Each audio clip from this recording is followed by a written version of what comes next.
Welcome to the home team, the show where no matter who you root for, here you're a part of the home team. Today, we are previewing week 6 of the 2025 NFL season.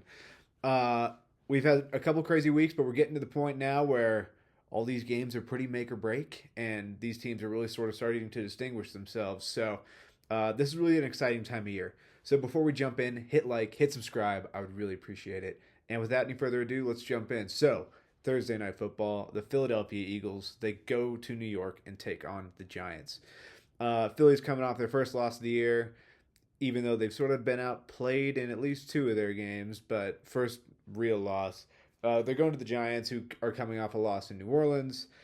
Um, I think there's a lot of drama around the Eagles, and they feel a lot closer to the 2023 team than to the 22 or 24 team.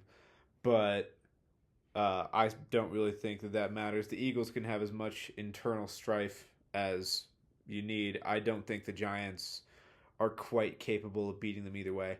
If the Giants were going to have a path to victory, it would be that their defensive line manages to shut down the Giants' run game, and then they're going to have a good day in coverage against some talented receivers in Philadelphia, despite the fact that their passing game has not been particularly impressive all season.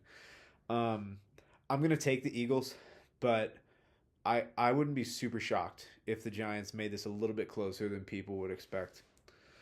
Um, okay, on to Sunday. So Denver and the Jets. They are playing in London. This counts as a home game for the Jets. The Broncos flew out there on Sunday. I believe the Jets flew out there on Monday. Um, I let's see who would be who am I taking? See, I'm struggling with this game because the Broncos are obviously better.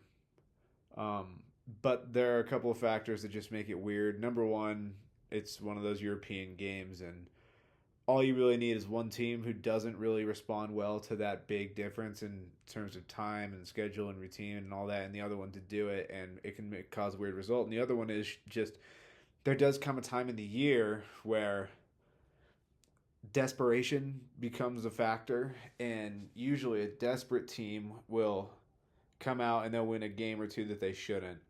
I'm going to take Denver to win this game, but I think that the Jets are going to come out and sort of try to throw their best punch. I also think this is a big game in determining if the Jets are willing to trade guys at the trade deadline and just sort of accept that they're going to completely rebuild. Um, I'm going to take Denver, but I think the Jets are going to come out pretty motivated to try to not continue to be the only team in the league without a win. Rams at the Ravens. So the Rams coming off a very disappointing week for them, where they lose to the San Francisco B team on Thursday night in Los Angeles, and now they get a chance to redeem themselves against the Baltimore Ravens B team in Baltimore, and I think they will.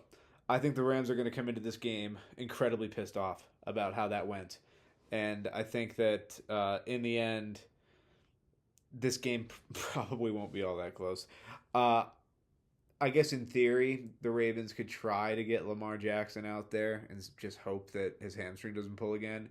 But I think more realistically, uh, they're going to sit him this week and let him rest through their bye week and uh, and try to really have him healthy for the long run, because really, no matter what at this point, they're going to have to string together a lot of games to try to win and to try to get into the playoffs and salvage this season, which has been a nightmare so far for them.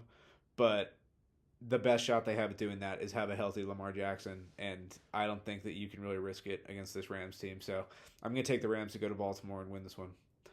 Dallas at Carolina. I don't have too much to say about this. Carolina has managed to take some wins away this year. They're 2-3. The Falcons game is so weird still, but Miami's not a particularly good team. I think Dallas is just going to go in there and put up 1,000,000 points on them and beat them in Carolina. Plain and simple.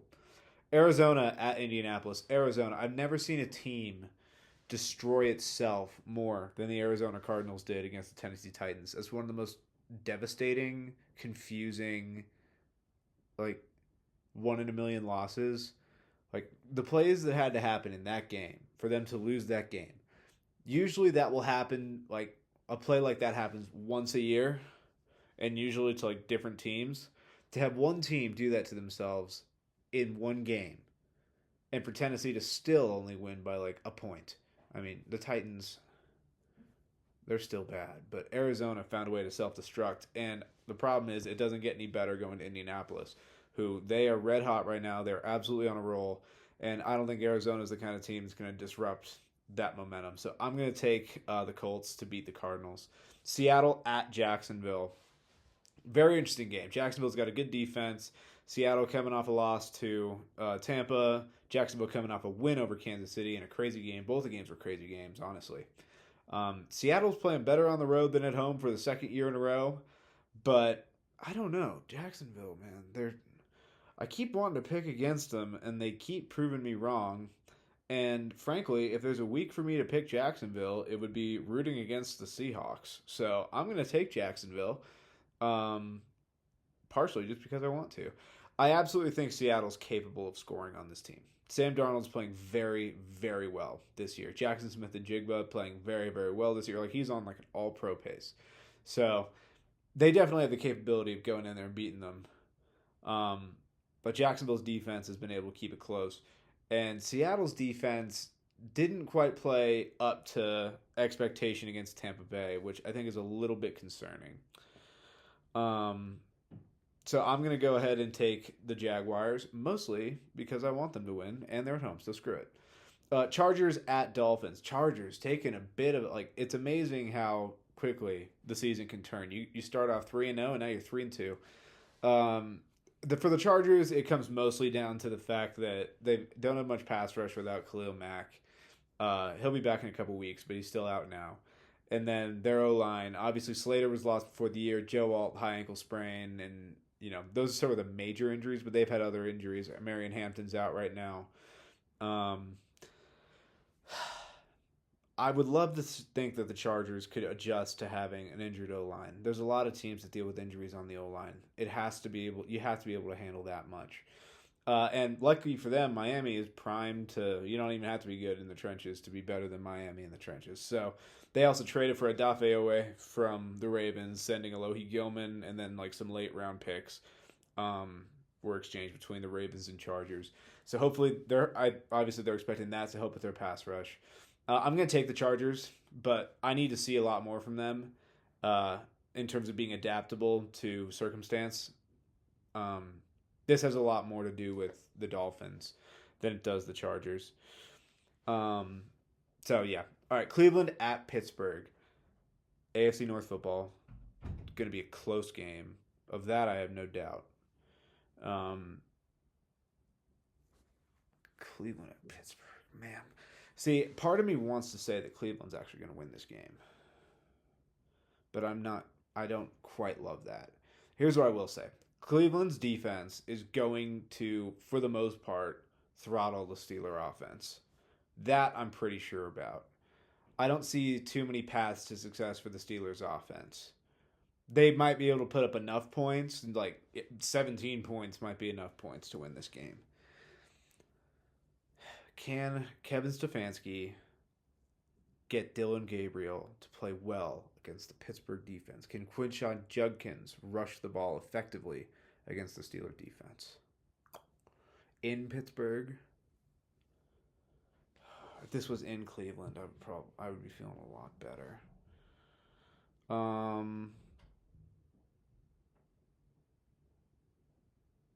You know what? I'm just going to do it. I'm going to take the Browns. Screw it.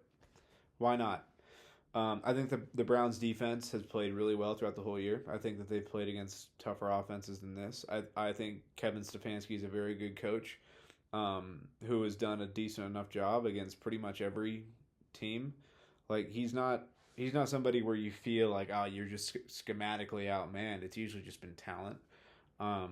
If Dylan Gabriel didn't look like a disaster against Minnesota, and like while they might have lost, he didn't look like a disaster against Minnesota. And I think Cleveland's going to steal some wins. So, screw it. Give me the Browns. Why not? New England at New Orleans. New England coming off a huge win against Buffalo. Huge win. And then New Orleans, they get their first win of the year against the Giants. I'm going to take New England. For the Patriots, it's really simple. They should be 4-1 right now. They should have won that Steeler game. Um, it's like we sort of spoke last week. It's if New England is either in the plus for the turnovers or even, they're in good shape.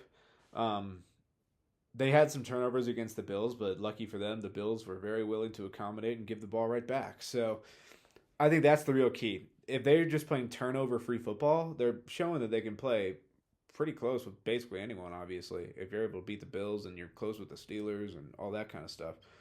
And New Orleans, I think it's good that they beat the Giants, but I just don't think New Orleans has the horses to actually do this. So I'm going to take New England to go to New Orleans and beat the Saints. Tennessee at Las Vegas. Ew. This is an ew game. All right, Tennessee, they got to win, courtesy of the Cardinals. The Titans were almost entirely incidental in that win. They still played terrible. They still made mind-boggling decisions, and they were still thoroughly unimpressive, outside of two throws from Cam Ward, which were absolutely incredible, sensational throws.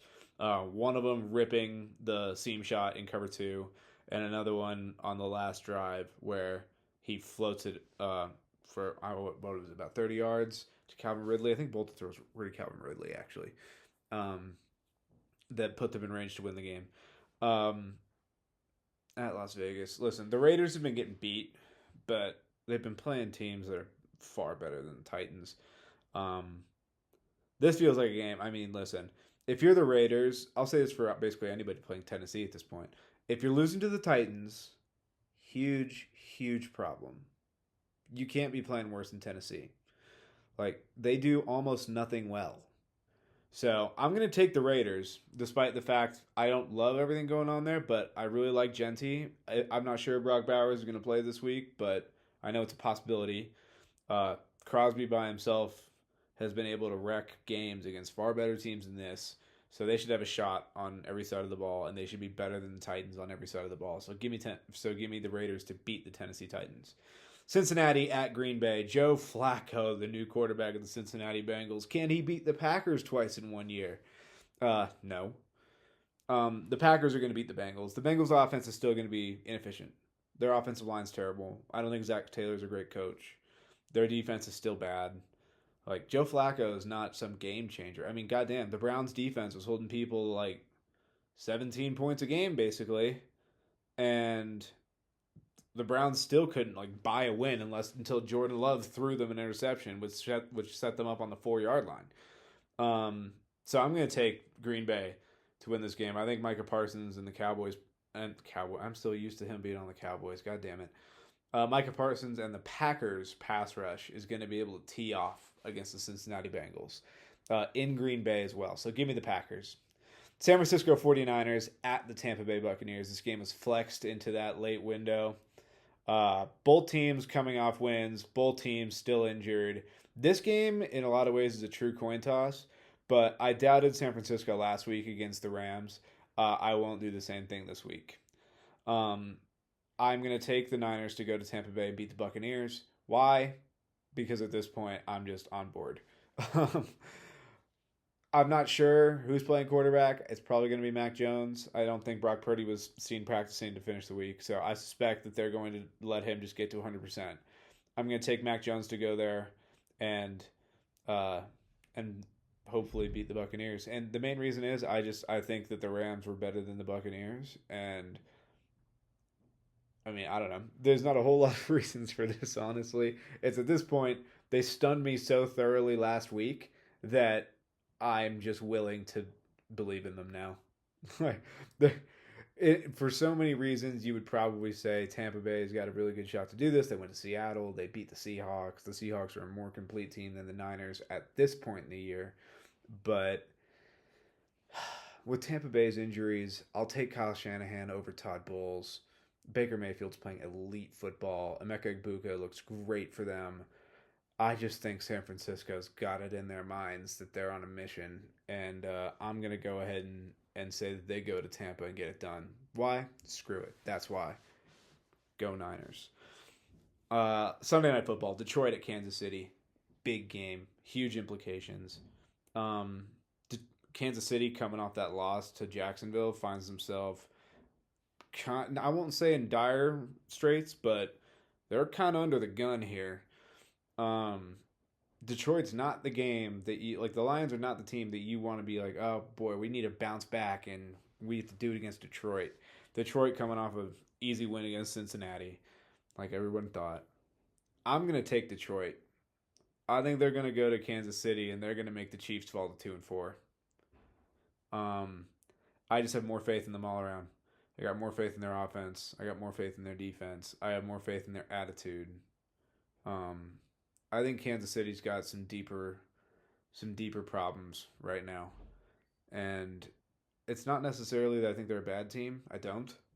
Um, I just think that this is one of those games where, like, I've always had this game sort of eyed as a loss for Kansas City. Um, the problem is Kansas City has dropped some of the games I figured they would just win, and they're sort of limping into this one. And Detroit, even if you're not limping, Detroit can beat you. So I'm going to take the Lions to go to Kansas City and beat the Chiefs. I think the Chiefs are going to put up a hell of a fight, but I think the Lions are probably just a little bit too much. Okay, Monday Night Football. Monday night doubleheader. Unfortunately, these games are going on at roughly the same time. They're an hour apart. So Buffalo at Atlanta. The Bills coming off that loss to the Patriots.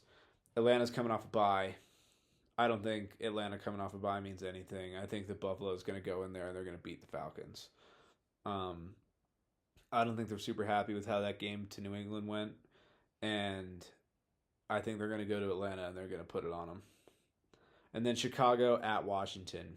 Caleb Williams against Jaden Daniels. Number 1 against number 2. I like a lot of what the Bears have been doing in terms of, I think they're showing a lot of progress. They're showing a lot of signs of life. They're showing that they're taking steps in the right direction. But are they good enough to go to Washington and win? No. I'm going to take Washington. I think that Chicago's offense might actually do okay, but I think that Chicago's defense against Jaden Daniels and this team, I think that Jaden Daniels is just going to be able to run enough, basically, and make enough plays off schedule. The Bears' defense has been really streaky at best this season, and Jaden Daniels played really well against the Chargers, and I think Washington's sort of settling in, and they need to because otherwise they're going to start to fall behind in the NFC race here. It's at home.